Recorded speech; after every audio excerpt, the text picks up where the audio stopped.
Paxson. I write as Diana L. Paxson, and I have been an author and a priestess since the beginning of the 80s. Within that rather generic statement, my path has been an evolution rather than a sudden sharp conversion, and I've tended to find myself becoming or doing something before I realized that I had in fact been changing. So sometimes you have to stop in the path and turn around and look behind you to realize that you've moved. And so anybody who feels stuck on their path might try that one. When I began, my first work was with a more ceremonial style of magical practice based on the work of Diane Fortune. Actually, recently I have had the privilege of writing forwards to the new edition of Diane Fortune's novels that Wiser Books is putting out. And I have to say, they still read pretty well most of the time.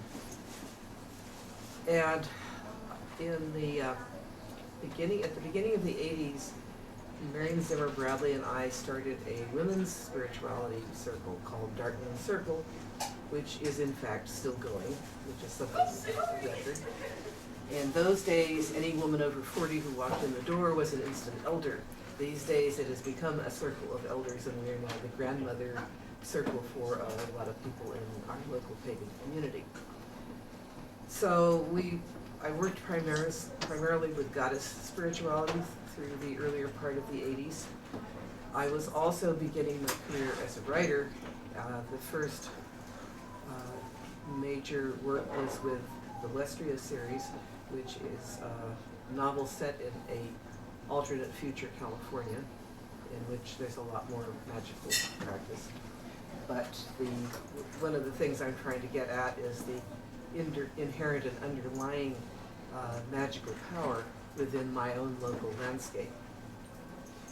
I also got started writing historical fantasy. I did one on the White Raven, on the Tristan and Isolde legend, one Serpent's Tooth on the King Lear legend, and then I did one on the Siegfried legend. Now, by the time that happened, I had moved from working with the ceremonial path, which taught me a lot of discipline, and goddess spirituality, which taught me how to get in touch with deity and do a more kind of gut level Wiccan style magic. And I had started studying Michael O'Harner's kind of shamanic work, because I felt that after all of that really top down hierarchical disciplined Kabbalistic work, I really needed to move into something more organic, which is definitely the shamanic work.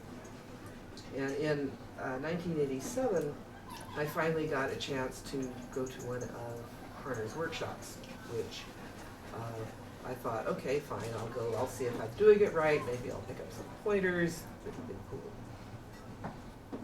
And on the first day of those workshops, you go down to the lower world and you get a power animal.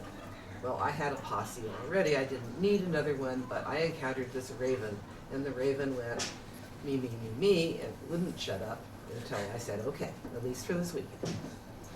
And as you can see, it was more than the weekend. The second day, he said, we're going to do a trip to the upper world and meet a teacher in human form. Now, my second novel, way back in the early 80s, was a book called Versingeman. And in it, a unwitting graduate student got a hold of Freya's necklace, and many things ensued. So I had done a fair amount of Norse tradition research, and I actually knew one or two people who were practicing it, but there was no community presence, really. So I had become, in the course of that research, I'd become interested in the northern oracular practices. And I thought that it would be really nice if I could learn some of the practices that were more in tune with my own heritage. So that was in my mind when I started out on this journey at the Harner workshop. And since the raven was being pushy, I said, okay, raven, take me to my leader. This is not the kind of statement that you make when you are open to the gods unless you are willing to take what comes. I ended up facing Odin. And I thought, okay, at least I'm not making this up, because as a novelist, I know how to make things up. I would not have intentionally gone looking for him. It would have been one of the goddesses that I was all chummy with already. And he said basically, how serious are you about learning shamanistic kinds of work? And I said, if you are, I will be your teacher. Okay, I said. And it was a very profound experience. So I came back from that rather surprised. And I thought, all right, I have tried too many things on my own and just got too busy and given up. I already by this time knew that the way for me to make sure I stuck with a practice was to be working with other people who needed me to be able to do this, or who were expecting me to have a class ready by next Wednesday. Now, I have been so blessed to live in the Bay Area, which is notable for both the quality of the pagans who live here and the fact that it's always been a relatively open and sharing kind of a place, so that you have people from different traditions who are all happy to show each other what they do and so forth. So all I had to do was say, hey guys, I'm going to do a rune class, who's interested? And I got 15 wonderful people, people who were poets and scholars, and somebody who was doing his graduate work in Scandinavian studies and actually read Old Norse and could tell us how to pronounce things. And I had to have the material ready once a month. And I was getting downloads from Odin. You know, I would address each room, read everything I could get my hands on, and then information, insights. So by the end of the year, what we discovered was that if you look into the background of each rune, you will end up exploring all the different aspects of the culture. So we now, at the end of the year, had a group of over a dozen people with a shared background. So then I said, okay guys, who wants to work with me to try to recover their oracular practice? Because in the literature, in the sagas, you have these stories about these groups of people who went around to different neighborhoods, regions, and the richest farmer would put them up and say, okay, everybody come, and they'd have really the Old Norse equivalent of a tent meeting. The seer or seeress would get up there and everybody would ask their questions. And it seemed to me that we had a modern equivalent of this in the festivals, and that if we could put together a group of people who could do this, we could go around to different festivals and people could ask questions. So I thought, great. And they all went like this, because they were the wonderful people. And so I sifted through all of the material and came up with a format, which is essentially the format that we have been using ever since. So we've been doing this for 20 years and refining it and adjusting it and twiddling with it a lot. But, and I took the best trance subject in the class and I put him up on a chair and said, and we did the thing, and by golly, he answered questions. And eventually we had a team, and so that we could trade off.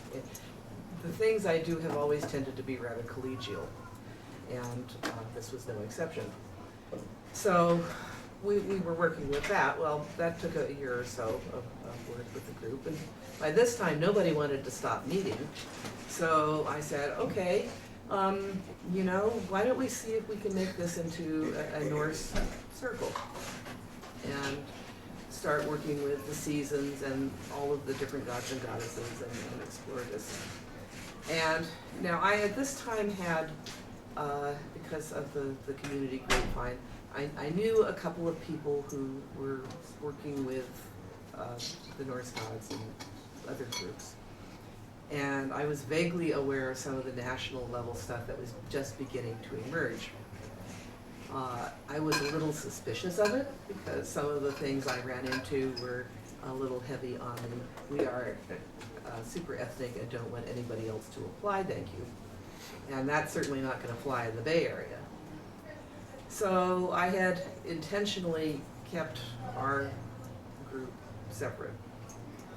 But I was in '91, I was finishing my second term as co-first officer of the Covenant of the Goddess, which is the Wiccan thing, which I was a member of through Dartmoor Circle. I should also say Dartmoor Circle, on a local level, had also become the grandmother of the Fellowship of the Spiral Path, which is a local eclectic pagan organization. So at the national meeting, which I was having to chair the meeting, which was exhausting, one of the dealers had a lot of runic stuff, so I naturally gravitated over there. They also had a lot of mead. One of the great attractions of the heathen community is we have mead. And most of us can handle it pretty well, too, I have to say, most of the time. There are exceptions, which are other stories. So we worked our way through several gallons of mead in the course of the weekend, and there were two guys there, and they'd come to Merry Meet because they felt it was time the heathens got in touch with the rest of the pagan community. They had heard that pagans or Wiccans did good ritual, and they'd heard that Wiccans had a lot of women. At that time, the heathen community did not have a lot of women. Prudence Priest, who's one of the early heathen leaders, said when she and her friend Pasha used to turn up at something, everybody would say, "Oh, there's so many women." So at that time, heathenry was just beginning to proliferate in groups. And before that, it had tended to be single young men. Well, as the groups formed, the single young men found single young women, and now heathenry has become a very much more family-oriented path. So it's really been interesting to watch the sort of maturing of the community. So I met these guys, and they were pretty cool, and they thought I was pretty cool, and the mead was pretty cool. And by the end of it, I thought, okay, maybe it will be safe to get involved with these people. And by this time, Prudence Priest was running the Troth, so she was having their national meeting on the West Coast. So I said to my kindred, okay, you know, let's do this. And I told Prudence, you know, we have this thing called oracular save that we do, and it's part of the Norse tradition. Would you like us to do this? Nobody in the heathen community was doing anything like this at that time. There were people doing rune work, but you know, this was getting into some fairly heavy-duty magical practice, and so it was really new and different and scary. And the woman who was the seeress for that first ceremony at Trothwood said nobody would talk to her for the rest of the weekend because she was scary. I mean, this was Laurel, and she is scary, but it was interesting. So I decided, okay, I'll be a subscriber for a year and just test this out. And after a year, I thought, okay, these are good people. And the Troth, as is of the national heathen organization, is the one which is most open and accepting and egalitarian and so forth. And also really good scholarship and many other virtues, heathen virtues. And so I thought, okay, I'll go with this. Well, of course, at this point, they've been looking at me, and I think because of my work with, say, the runes, they said, okay, you want to be an elder? So I went, okay, you know, because the Troth, again, was in the same position. Anybody who'd been around at all for a while and had something to teach was, okay, now you're an elder. You know, now our elders in the heathenry also are getting gray hair. But, so, okay. And then I ended up on their board of directors. And one thing led to another, and I eventually became the editor of the Troth Journal, which which here is an example. It comes out 4 times a year. We're very proud of it.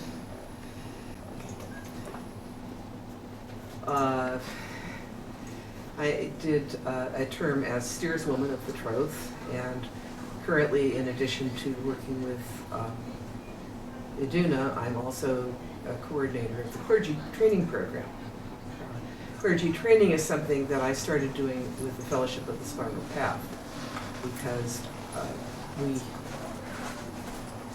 the Wicca assumes that everybody wants to do magic, and when you have been trained magically, you become a priest or a priestess. But as paganism has developed, I've heard a lot of Wiccans discussing the problem of what do we do with the laity, with people who want to celebrate the seasons and really like the gods and goddesses and the whole general approach to things, but they don't want to put in the study and discipline and training to master the magic and become priests and priestesses. Heathenry has a similar situation where there's a lot of heathens we are sturdy, independent people and we can do our own spiritual stuff, thank you. We don't need clergy. Except that the people who apply to the training program are very often people who have started a kindred and then realize, I need background, I need to know where the sources are, I need to know what to do when somebody comes to me for counseling, I need to know, to have a good ceremony to do a wedding. So because we are coming to our religion after centuries of Christianity, which has official clergy who are expected to do certain things, you come into your new religion with this internal template of what a religion is and how it should operate. And so people come in with this expectation of what clergy will do. And so one of our big challenges, and which the pagan community in general is trying to deal with, is what do pagan clergy do? How are they like and how are they unlike Christian clergy? What training do they need to not only to serve their communities, but to interact on terms of equality with clergy from other religions? So I think one of the big challenges as paganism in general and heathenism in particular mature is this whole issue of what do we do with the whole clergy question. What do we do with families and children is another one. Because it used to be everybody was young, single adults, and you could stay up all night at a ritual. You didn't need to worry about what to do with the children, but now you do. And this is something I think heathenry in general tends to do perhaps a bit better than some of the other pagan traditions. Because of the family emphasis is very important. And I've seen some really impressive heathen children who know the Lord better than most of the adults. My writing has continued. I inherited the Avalon series from Marion Zimmer Bradley when her health began to fail. And so I did a bunch of books for that. Doing the Siegfried trilogy, the Wodan's Children trilogy, was very rewarding, but it's harder to sell novels with a Germanic background than it is with a Celtic background, which is unfortunate, but now with e-publishing that may become more possible too. In the 90s, I realized that I had been doing this for quite a while, and I really needed to start kind of harvesting my material and putting it into written form to get it out. And at this point, we'd done the rune class several times, several rounds, and each time I'd added to refined material. So that really was ready to go. And fortunately, at that point, Weiser was also ready to consider publishing something like that. So Taking Up the Runes was the first nonfiction book. I did a book called Essential Asatru for Citadel Press as part of was supposed to be a series on different subdivisions of paganism that never really went anywhere.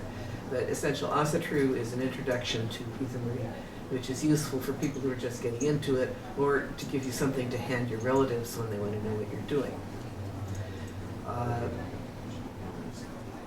Transportation is a book on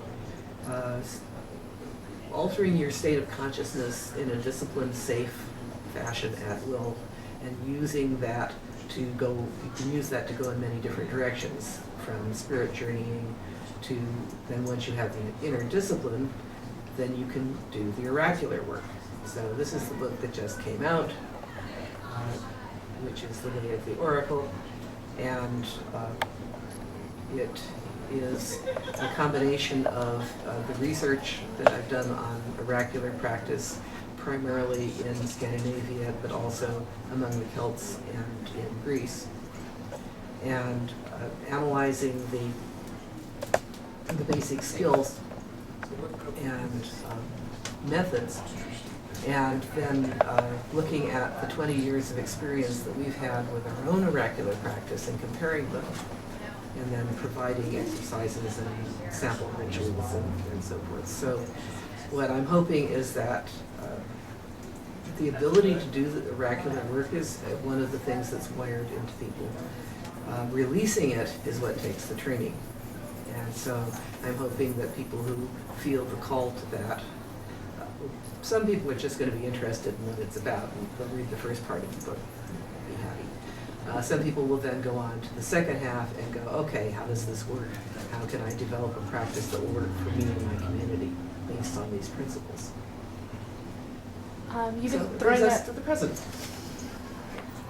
you've been throwing out the word "save" a lot. Could you give us a little okay. definition of that? Yeah, in the when I was originally doing the research for Persimmon, H.R. Ellis Davidson, who's one of the most useful and also easily accessible scholars on the subject, talked about save, which is a term, Old Norse term, that is often translated as witchcraft.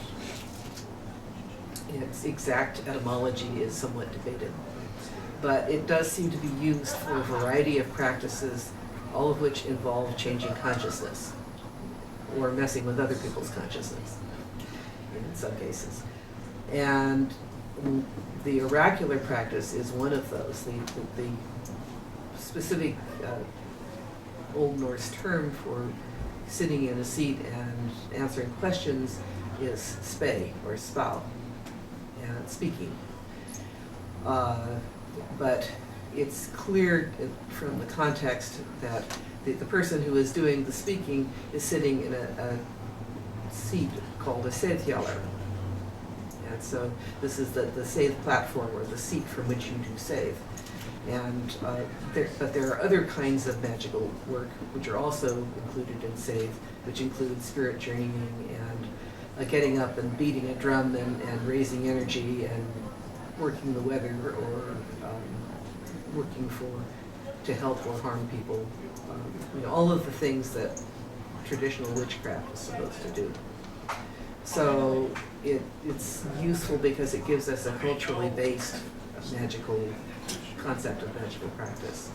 The other kind of magical practice that is referred to a lot is Galdur, which is essentially the Germanic equivalent of incantation, using the voice to shape words and sounds and runes and do things.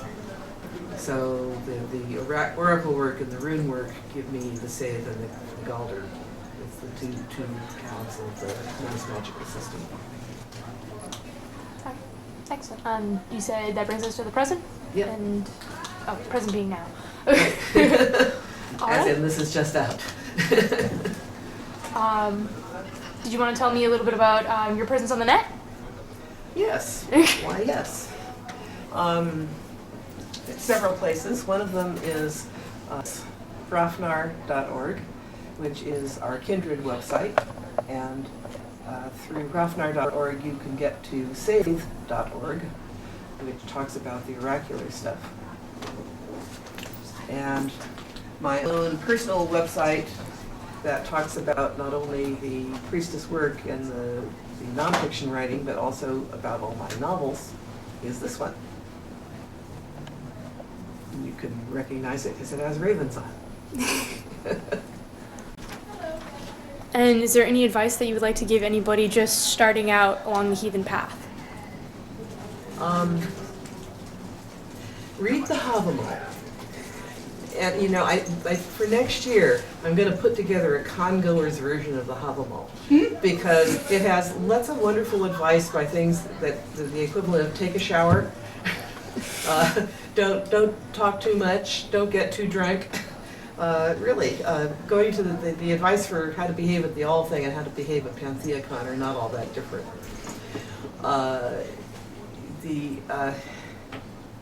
Survey the resources but be discriminating. Heathens are very energetic and communicative and